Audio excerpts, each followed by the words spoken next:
is it really requires moving policy, and by that I mean all sorts of policies, so city level, regional, national, the commission level, and then how we think of all the different instruments, away from one that is just about fixing things, so fixing market failures, whether those failures come from positive externalities like public goods, basic research, negative externalities, pollution where you need a carbon tax, information asymmetries, SME financing. This notion that you're just coming in to fix a market failure is not very useful if we want to think about innovation-driven, mission-oriented growth, okay? And what we require, I think, is something else, and I've stripped my slides down from the usual 60 to about 10, and the 10 are just about the mission, so forgive me if I rant a bit before I show you any slide.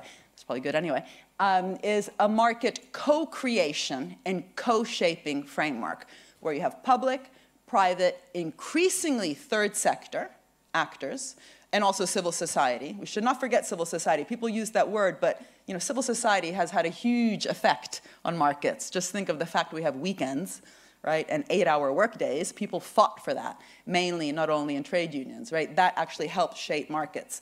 So markets are outcomes of the interactions between public, private, third sector, and civil society, and how to sort of use that understanding to rethink what that means about the public bit, which is basically public policy, in terms of co-creating and co-shaping markets, but also value. I just wrote a book on value, which is, that to really understand public value, we also have to understand how the public, meaning different actors, co-create that value. Anyway, I think that's actually useful for thinking about missions, because both how we decide which mission. Is it going to be just a Kennedy moonshot decision, one guy and his friends in government decide for everyone else, go to the moon and back again in one generation, as inspirational as that was really top down?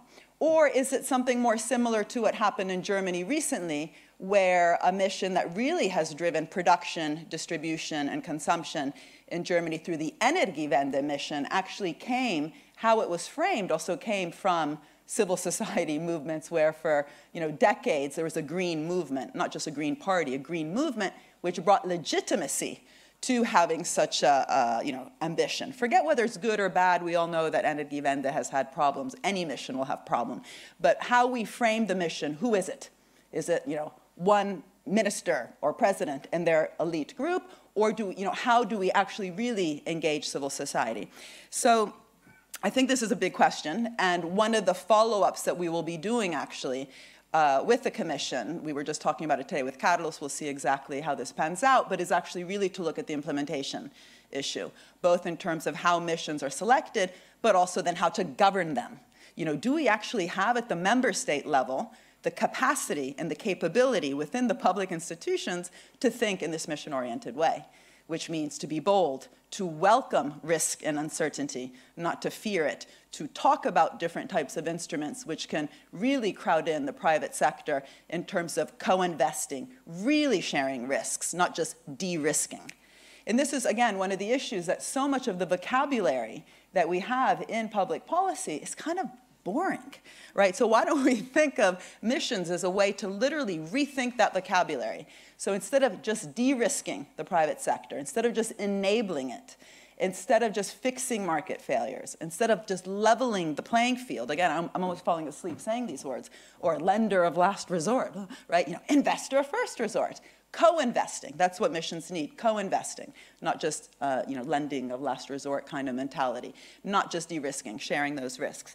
So in this report, which was written actually quite quickly in some ways with an urgency of, hey, we need to change course and how can we use this mission-oriented approach to do that, what I tried to do with obviously the whole team that helped out in Carlos's DG was to really kind of ask oneself, well, what can we learn from that moonshot mission, right, which was purely technological, when so many of the challenges we have in front of us are obviously social, political, they require also regulatory challenges. They have regulatory challenges. And there are lessons, there are really interesting lessons that then when we apply them to these more so-called wicked problems, it's quite interesting. Because if you think of what the moonshot was, first of all, it was addressing a challenge, right? the challenge at the time was the space race, or just call it Sputnik. Had they just said, we're going to win the space race, they would not have gotten to the moon. They framed it in very concrete ways. Get to the moon and back again within a generation. So starting with the SDGs or with the challenges that the Commission has been talking about for many years now, this is not new to talk about challenges, but really thinking through how can we frame it in a similar way, which is ambitious, bold, that gets people excited. Just think of what happened to kids in school. They, got re-energized in terms of the STEM subjects, and lots of different actors in society kind of felt, wow, this is important. There's a really great letter, by the way, by a nun, a Buddhist nun, who wrote to the head of NASA at the time, who said, what are you doing? There's poverty on Earth. Why are you spending these billions to go to the moon? And his response was fantastic in terms of looking and explaining in a very modest way, not condescending, how so many of the solutions actually on Earth that have helped to solve some of the big problems, whether it's health or hygiene, have actually often come from these spillovers of having these kind of, moonshot type missions. Anyway, so you start with the challenge, which in that case was Sputnik and the space race. You transform it into a mission.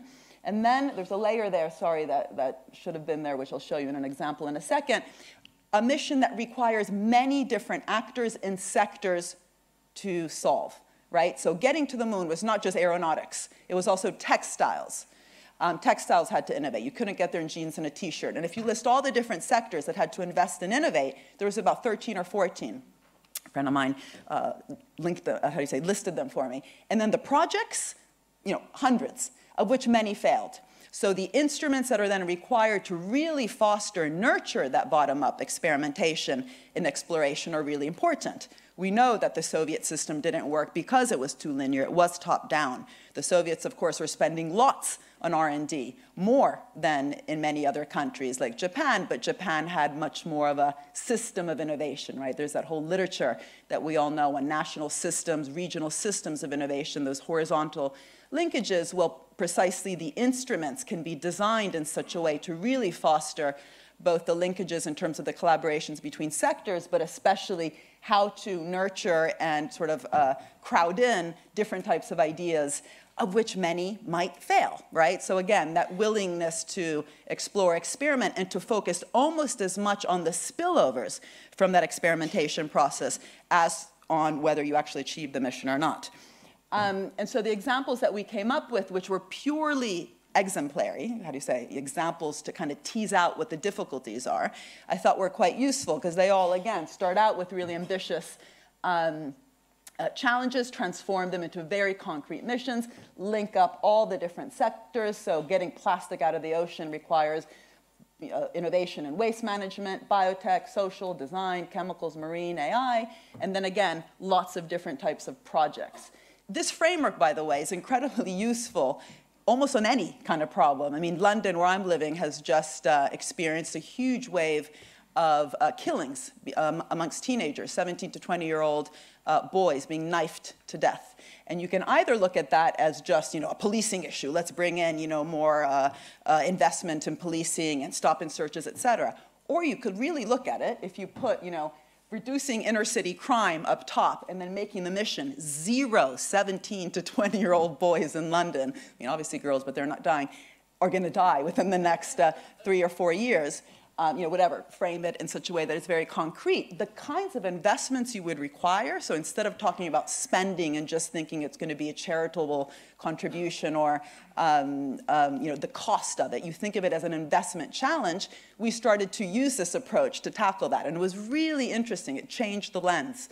So all the different sectors and then the bottom-up different types of city-level projects that could really help Sadiq Khan, in this case, go after that mission.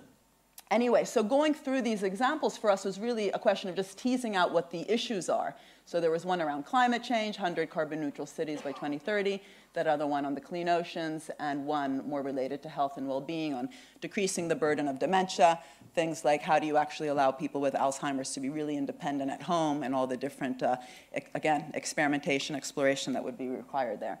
So let me just finish with, and then what the report did was, again, in a very simplistic way. I mean, this is when the work begins, when one starts to get their hands dirty with real missions. In the commission, I think, will start to sort of get at that point by the end of this year of working with lots of different types of stakeholders to really come up with these missions. But the idea of, it actually matters to be quite clear on what the criteria are. Otherwise, it becomes very quickly a confusion between this category of a challenge, a mission, and then the projects. So for example, Herman, I know that you're very interested in quantum computing for me, but maybe I'm wrong. I mean, this is an open discussion.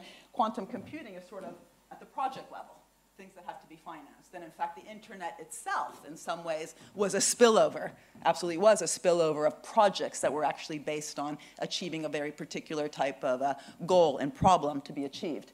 And so it has to be bold, address societal value, but who decides what's valuable in society? Well, that's exactly where we need stakeholder engagement to talk about things. So if we are going to look at care-related missions, we better have nursing organizations in the room with the commissioners thinking about how can we really devise an interesting mission around care for the aged.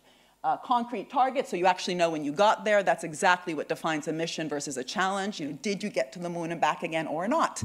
They wouldn't have been able to ask that if it was just the space race, or again, climate change. Too vague, but very useful in terms of a focusing device.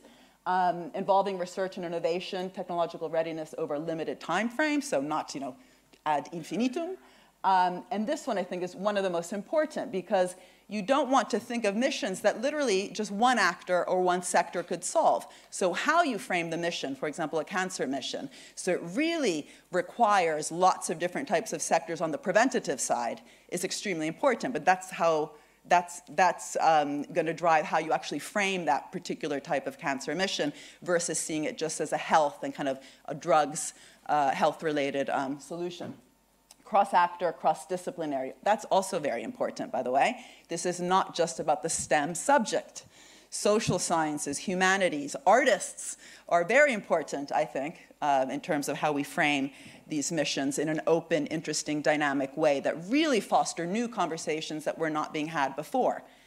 Additionality, making things happen that weren't happening already. This is very important, by the way, because the last thing we want is missions to be used just to define what people were already doing, whether it's a particular thing in the commission, the FETs, whether it's a particular sector that was doing something interesting and now they're going to call it a mission.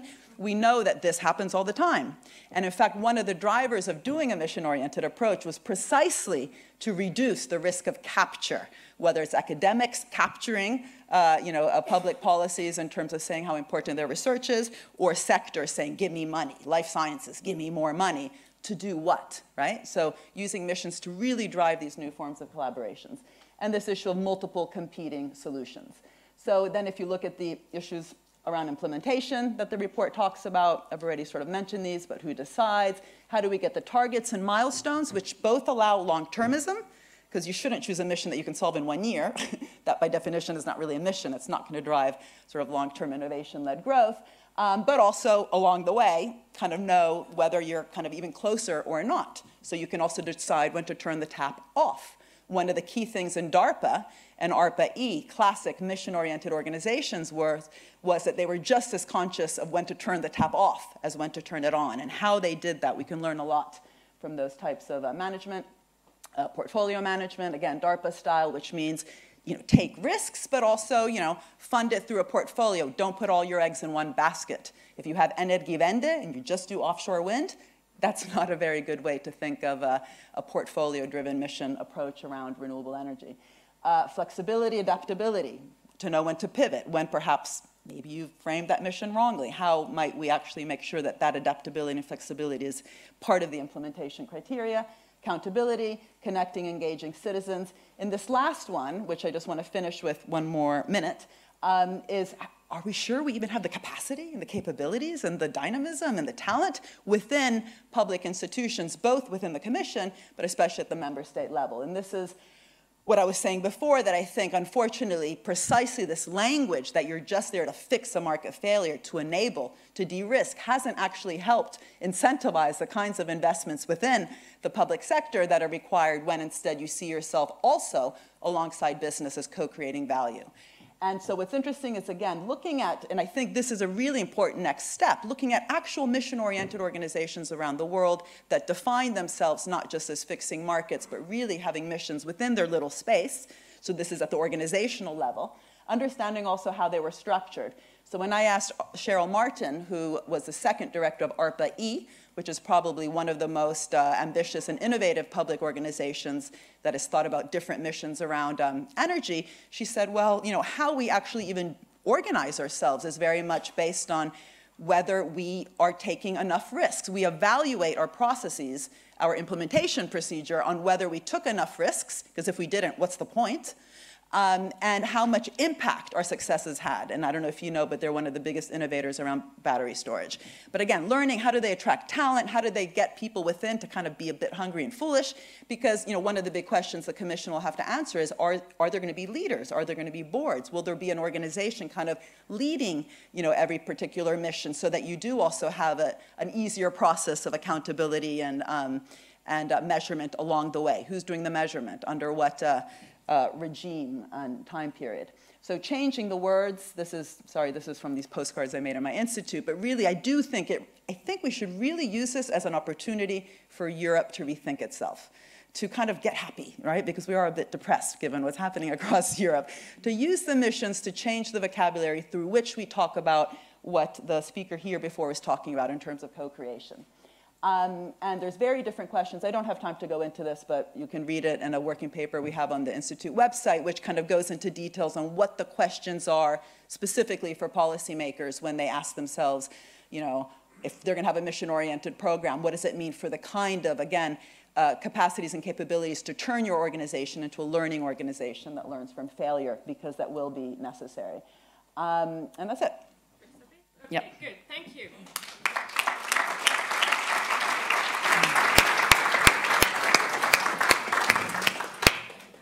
I know you have 3 minutes, but bear with us for 3 minutes, please. Can I ask the other speakers to come up, and I'll introduce you.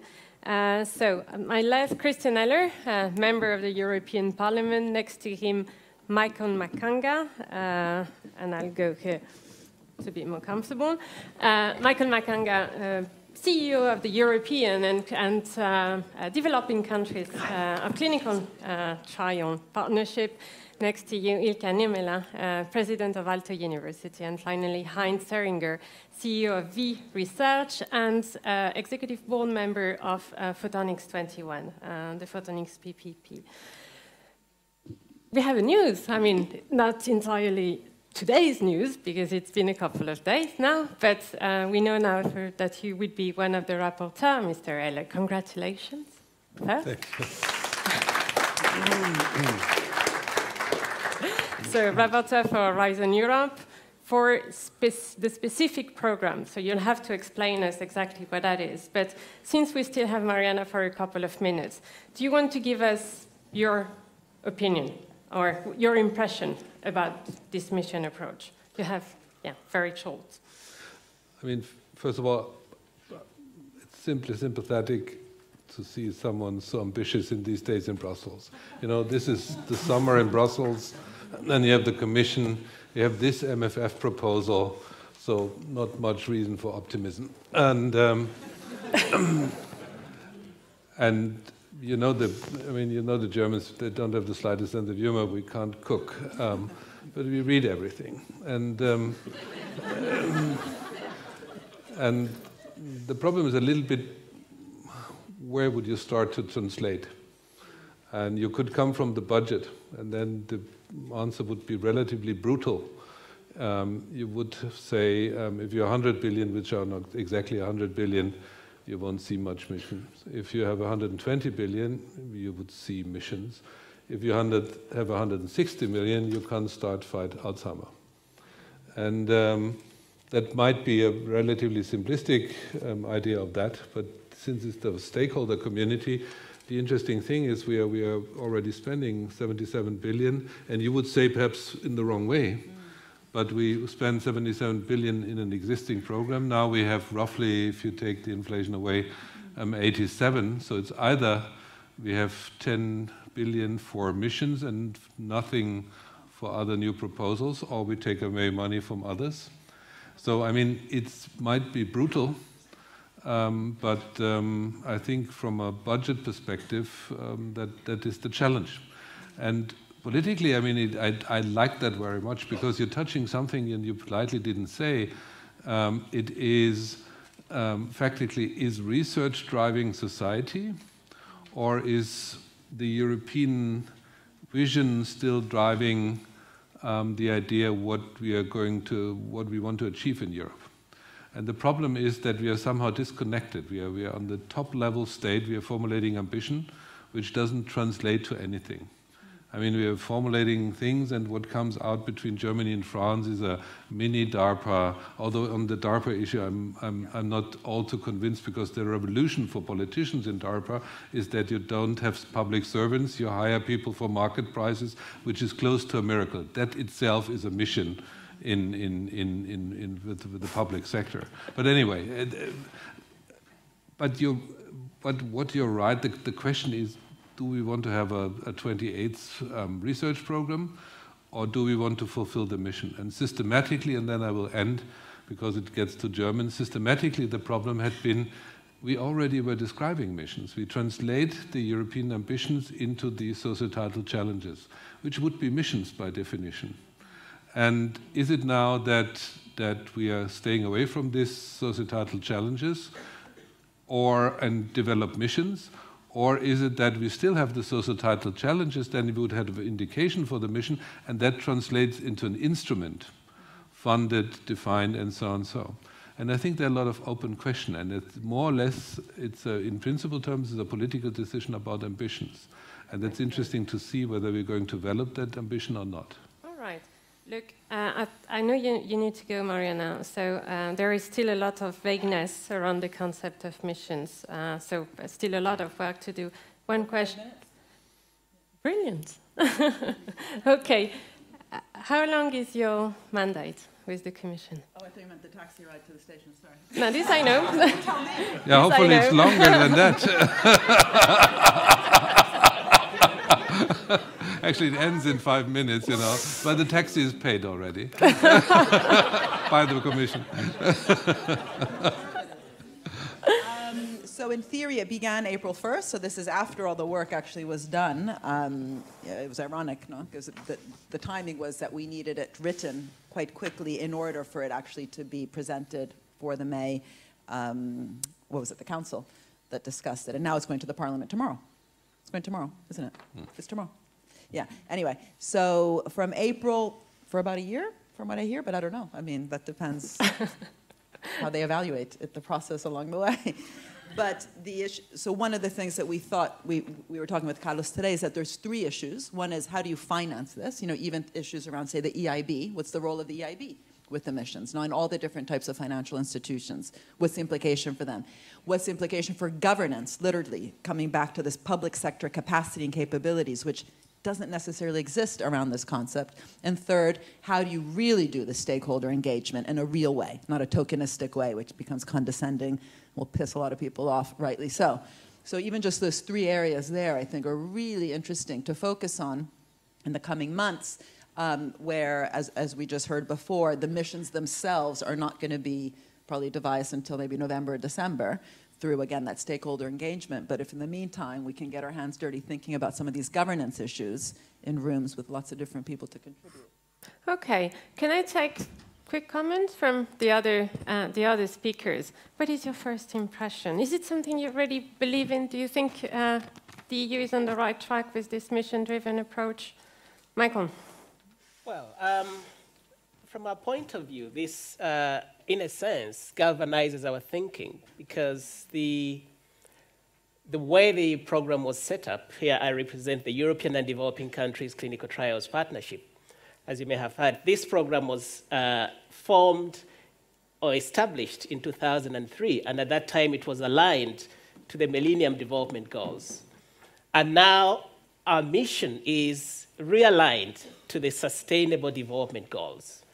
And this is having a people-centered approach where we are looking at reducing the burden, both societal and economic burden, of poverty-related diseases in sub-Saharan Africa. And this is something that is having an impact, not only in the developing countries, but in the developed world as well.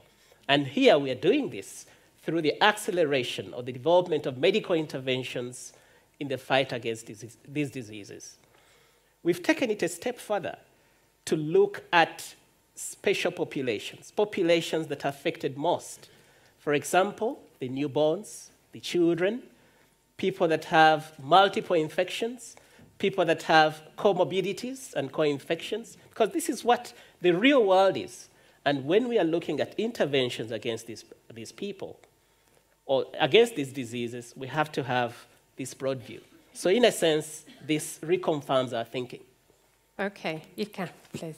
Yeah, I'm coming from the university perspective. I think that these kinds of the mission idea is something that Europe needs. Take us forward. Really bold, clear target setting, inspirational, something that requires systemic solutions. The question is, of course, how do they fit in? If I'm very frank, if I'm very frank, we have a good, excellent track record in creating silos in the program. Very good. We have a good track record in creating silos in the framework program, and of course, there's a high risk that this will be yet another silo. So the questions that you were posing, how they fit in financially, the governance, the stakeholder engagement, they're all very, very crucial factors to determine first, so that this would not be yet another silo in the program. Mariana, you're free to go. Mariana, thank you again. Take your...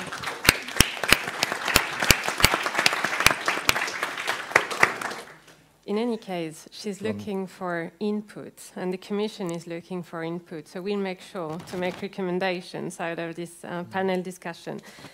Please, Heinz. From the photonic side, does this work? No? Okay. From the photonic side, I fully agree with the mission approach. As a technology platform, we are a kind of enabler, and we come from the bottom up. We make, for example, quantum technologies. We have light has the nice advantage that it is showing quantum effects at room temperature. We have, for example, also lighting and the impact on the human and health.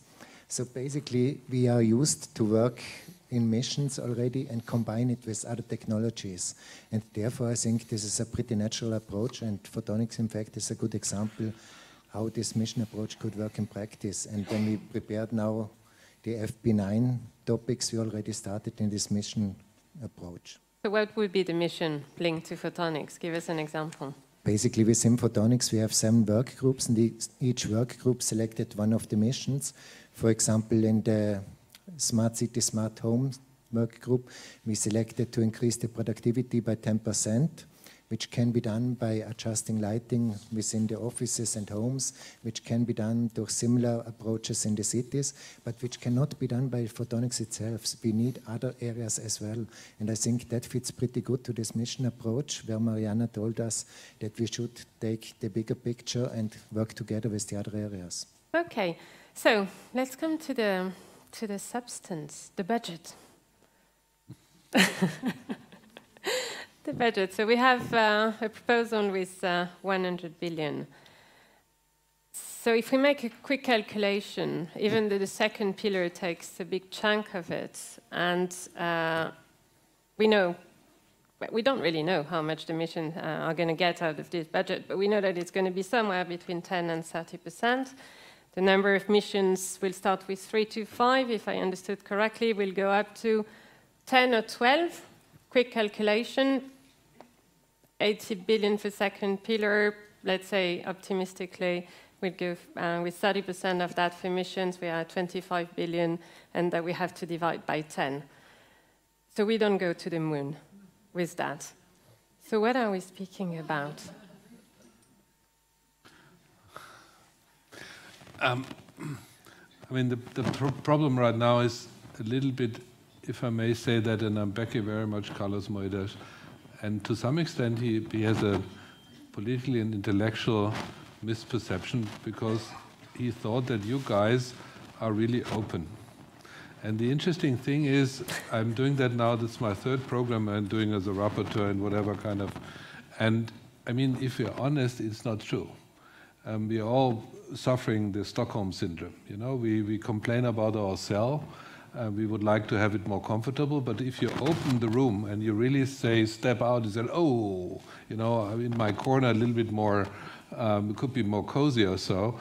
And we have that during the whole discussion for the program. And when the commissioner was starting with the EIC, I mean, it was that the CERN was publishing a study, publishing a brochure saying, the CERN is the new EIC. So everyone wanted to be the new EIC. Then we said we are mission, so everyone is opening its drawers and pretty much saying we have this fairly interesting but never really appreciated project, and that is now a mission. I'm collecting missions now. I have 81. Then I went to the CAT meeting, and I got another 9. So we are now over 90. So, and I think, I mean, on the one hand, we should be realistic. There's some reference I really would take into question. DARPA is not the good example for missions. It's simply not true. They're not mission-oriented. It's a mono-beneficiary. It's the military. It's in the context of a broader program. It's highly flexible in terms of hiring and stopping a program, but they're not missions. They didn't define missions. It's fairly technical. So from my point of view, that is a misperception, a lot of misperception related to that. What we have to understand is, from my point of view, either we end up with a research program, the 29th, with some added value, fairly isolated politically, budget-wise, and so, or we broaden the perspective. And what's more likely is that we're going to grant, from the Parliament's perspective, let's say a time of 2 years, where we come up with 2 missions, ambitious missions, where we allocated substantially money. We don't enter in this rat race to decide politically, because that's the perfect way to kill it, whether 1, 2, 7, or 8 of the 92 proposals which are already on the table are to be chosen, because then the Parliament commits suicide, because it will be a race. The member states are starting to compete. So I think what we want to grant is the relatively level of flexibility to set up, don't take that so technically, because pilots are something different, but a pilot where we would define 1 or 2 missions which could be the showcase whether that is going to work. And then we look for 2 years whether we get the consortia together, whether they get the political ambition behind that, whether the council is going to decide on that, because from my point of view, it won't work if it's not a joint effort between member states program and the European program. There is not such as a substantial mission which is just fed and financed by the European Union. That is simply not realistic. And so our plea might be grant the level of flexibility, try, risk, but don't think that we are going to change completely the program or going to change the nature of the program so far, because that would lead then to the discussion which is underneath, interestingly, and also addressed by the issue, to what extent we have a little literally and not technically seen a more collaborative approach, reaching out, having a broader perspective in specific programs on specific issue. So, I mean, right now it's a little bit, reminds me a little bit taking a gun and shooting in the wood. I mean, you hit something, you hit. And we might have to define one area where we said there we have ambition, and there we're going to finance, and we are not too restrictive. The other aspect is to what does that mean for specific sectors? I mean, just to do another, let's say, fat flagship and just pump it up and have a big quantum fat flagship or something like that seems to be more realistic, but whether that's the achievable, that's the question, whether we really want that. So that discussion is not to be answered by, we define the mission and that's the mission we are going to do.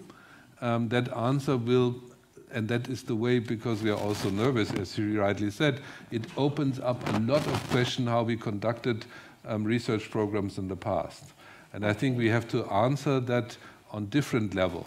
We might have technical missions, we might have ambitious societal missions, we might translate it a little bit that we get certain areas a little bit out of the silos, think a little bit cross-sectional, might integrate, for example, creativity into the program. That's something which will come from the Parliament, that we want to merge to some extent the creative dimension with the next program, because artificial intelligence is not to be answered without that, which is also a mission in itself. So the answer will be a multiple one, because this is addressing a lot of issues and not defining the mission we want to achieve. This microphone, Sorry. please, because I think there is some interferences.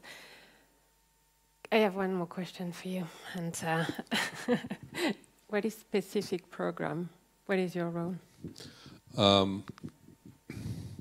mean, the bad news for me is I'm going to do that with my colleague Mr. Nika anyway, whatever it is, because I'm shadow for the legislative proposal and I'm the rapporteur for the specific program. Basically, it had been a decision to integrate in the legal proposal the rules of participation, but it will be a fairly thin proposal. So it's really, let's say, the legislative part. The biggest parts are rooted there, and predominantly it will be about the budget. And the specific program was a way for the Commission not just to specify the program, but underneath there are a lot of annexes. And if we are realistic, the interesting thing about the proposal so far, I understood the proposal so far, is, I mean, it's relatively artificially separated. I mean, it should be one program.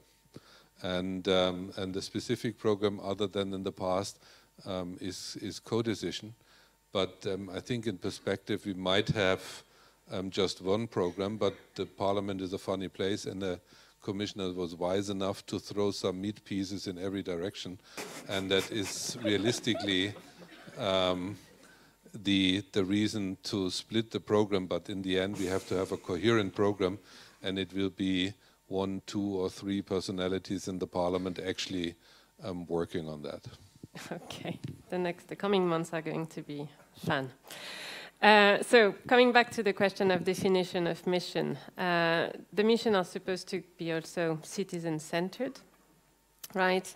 They are supposed also to make the FP9 Horizon Europe more exciting to citizens. And how do we do that? What do you think? Who wants to kick off? If I may start off with this. Pick up the microphone, closer to your mouth. Sorry.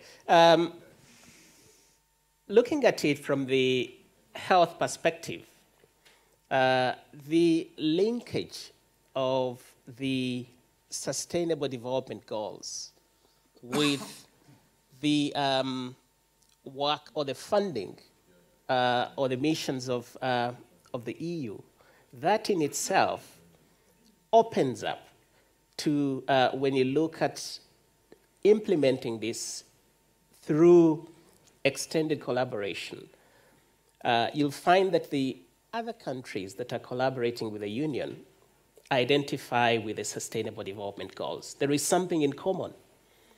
And what needs to be done is to now look at, like in this case, look at the whole value chain.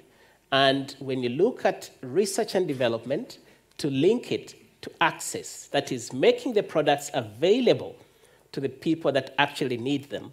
And that's the connection to the Sustainable Development Goals.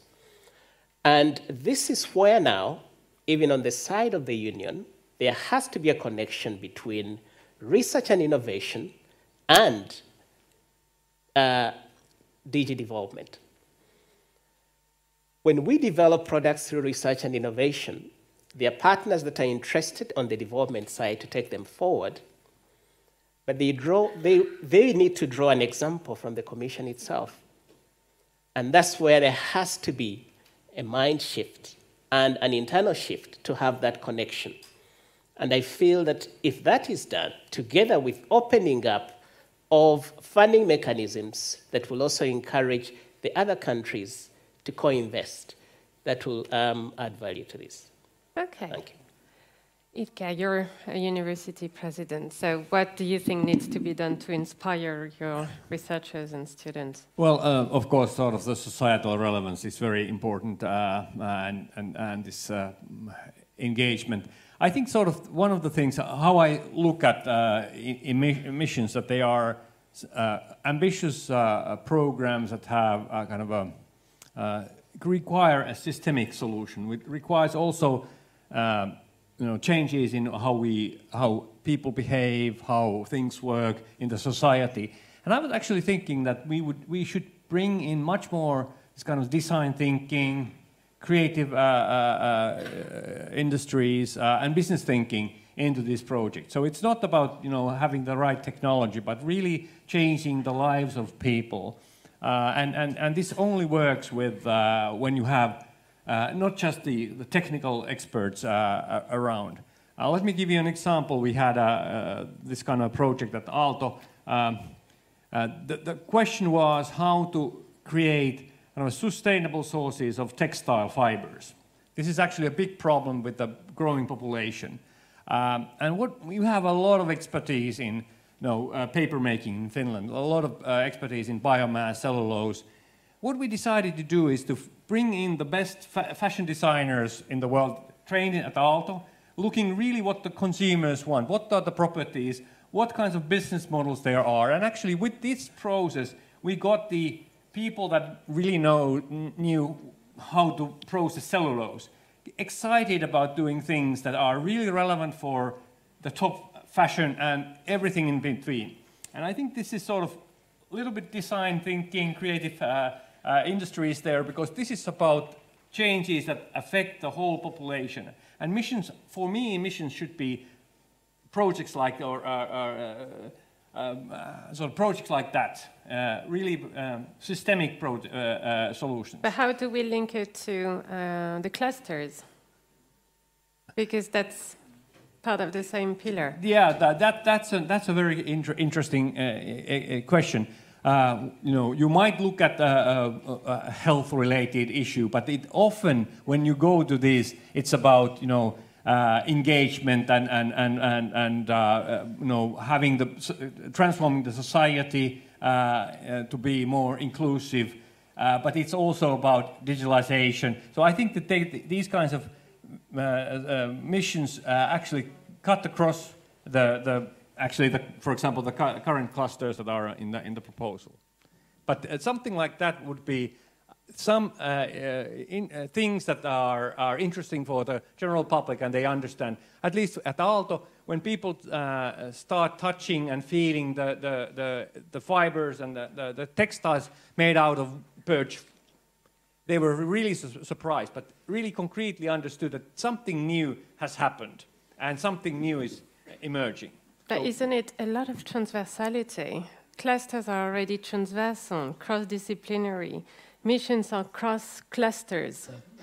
Yeah, this is a complicated structure. Yes, I admit, and there's a lot of sort of things, interesting issues. So how to decide, or how to sort of who owns or has the responsibility in the European setting for such a systemic project where one has to integrate a lot of things to be successful. So very, very interesting, question.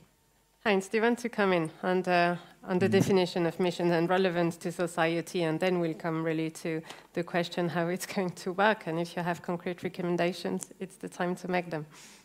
I think regarding the relevance for the society, we have to consider two aspects. On one side, how does it affect everybody here? If you take as example photonics, since I know that best, without photonics we wouldn't have internet, we wouldn't have social media, no telecommunications, we wouldn't have most of the medical diagnosis, so that is something which affects everybody.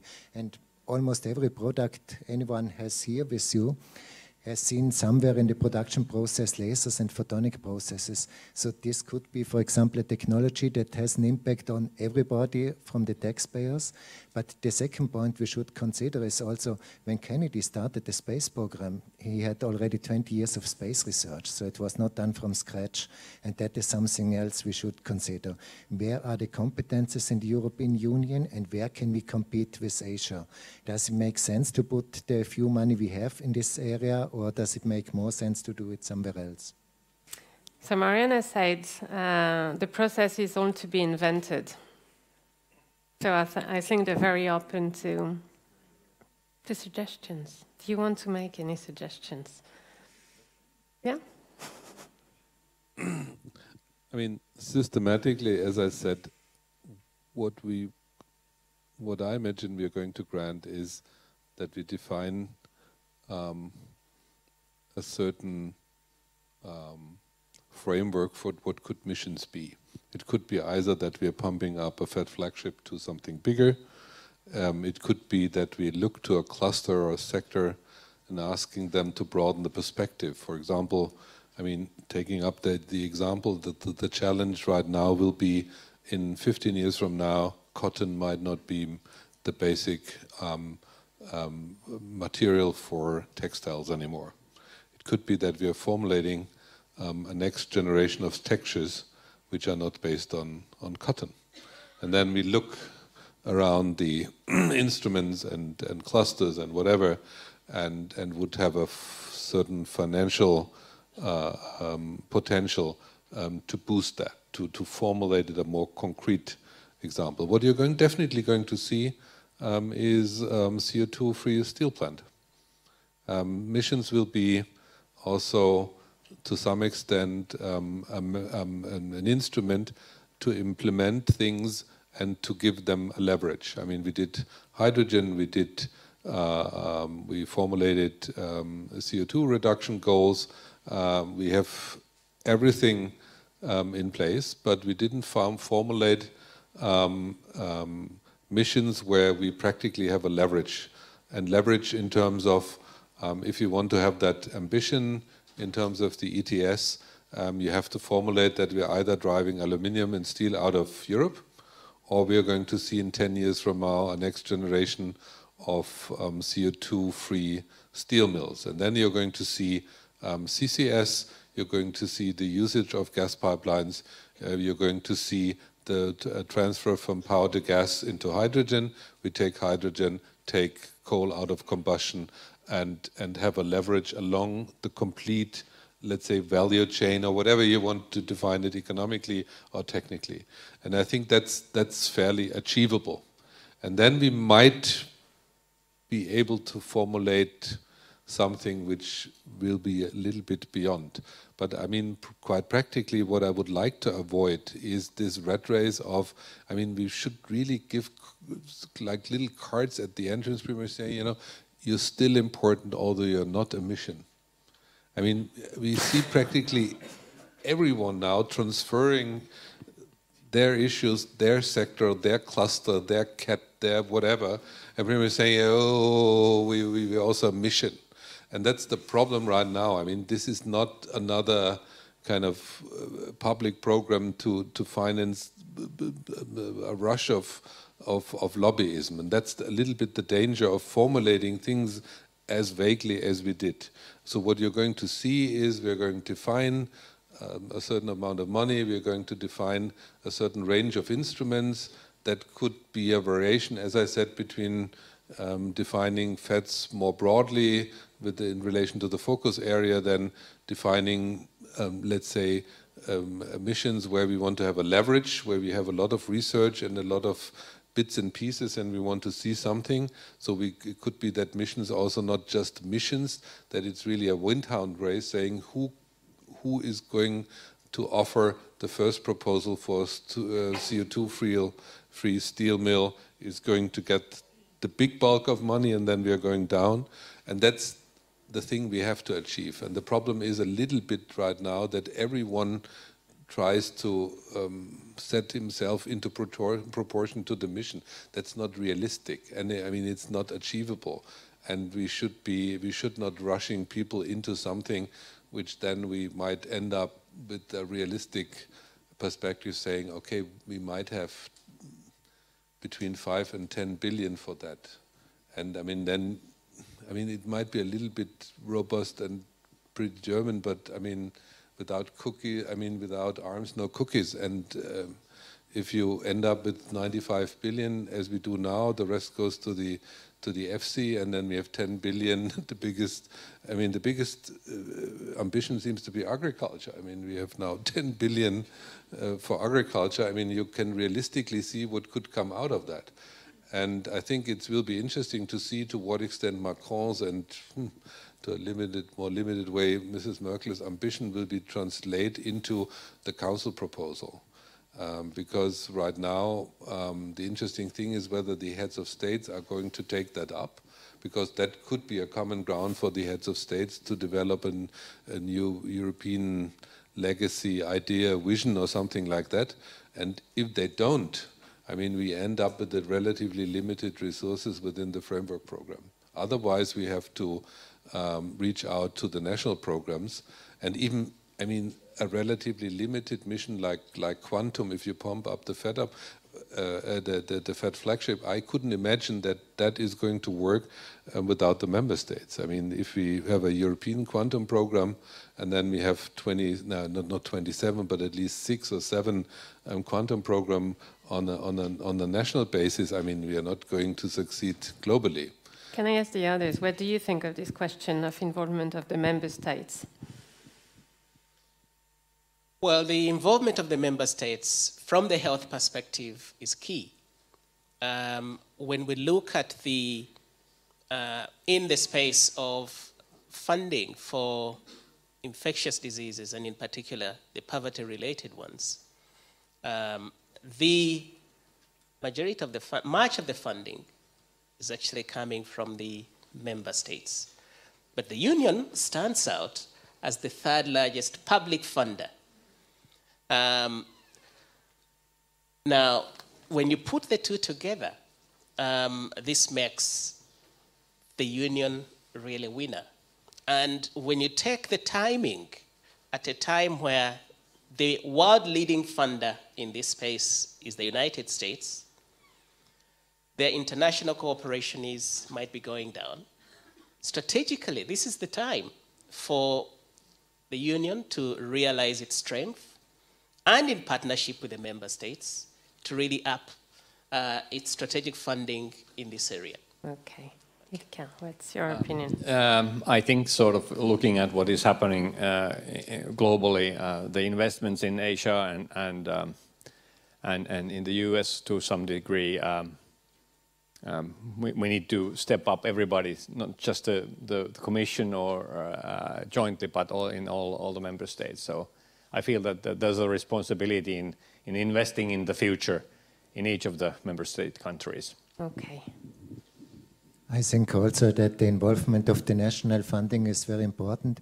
If we add up the national funding of all the 27 countries, it is significantly higher than the European funding.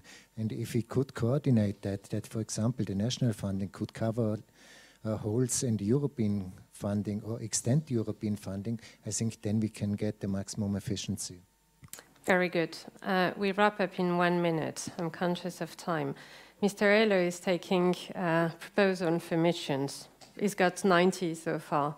Do you want to propose one each? Very short. He'll go away with 93 tonight. What is your proposal? Very short. My proposal would be a photonics-related mission because there are 300,000 jobs I think behind. we got that.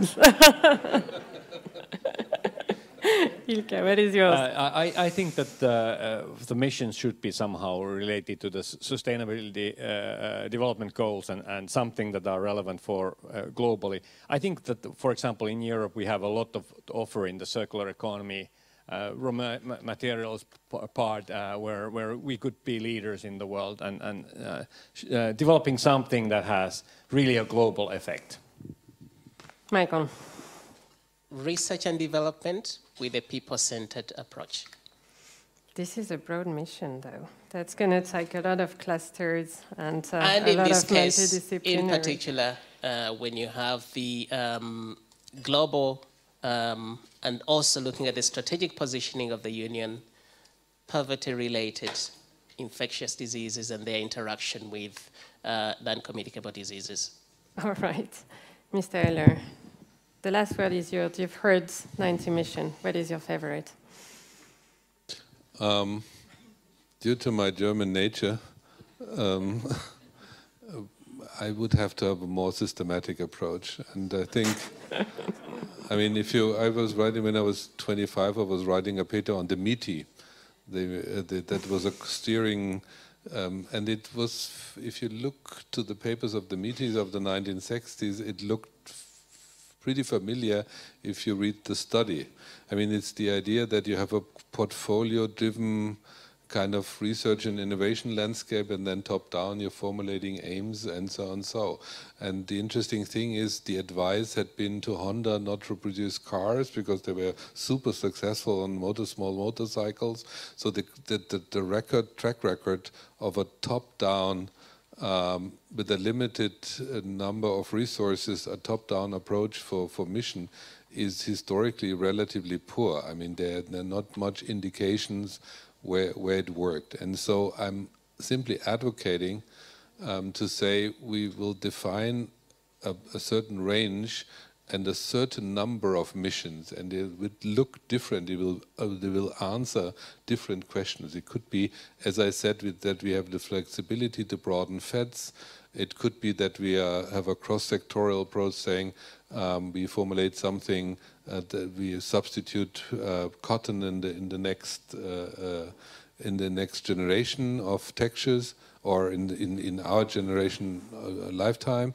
And the third could be that we allocate money to have a certain leverage, as I said with the example of the CO2-free steel plant. And within that range, you know, we politically and then budget-wise have to decide what's clever. And there is not as such as an answer, because I mean you're going to kill yourself and each other, because we might be dead at the end of the process, because I mean. But Christian, my colleague just subtly gave me, who I'm not naming, gave me one question for you. Do you actually think we should keep missions or kill them? No, because no. I think that, as I said, you know, it's we might be a little bit dumb, we politicians, but still at the moments we we need to be a little bit more ambitious than just lobbying specific interests. And I think the idea in living in a society where people don't understand what we are doing, and we are lacking acceptance on what we are doing. We're coming from the times of Enlightenment, where the Principe was deciding that he was convinced that he's granting money for that, and we still have that kind of system, more or less. I mean, we substitute the prince by the state or by the commission, but it's a fairly top-down approach, which is less and less understood in the broader society. And I think we have to have visions and formulate images which are to be understood by the broader public. And so from my point of view, it's no, we don't kill the baby, but we think it's still a baby and not completely changing the world. Right, that would be the final word. Thank you. Thank you to the speakers.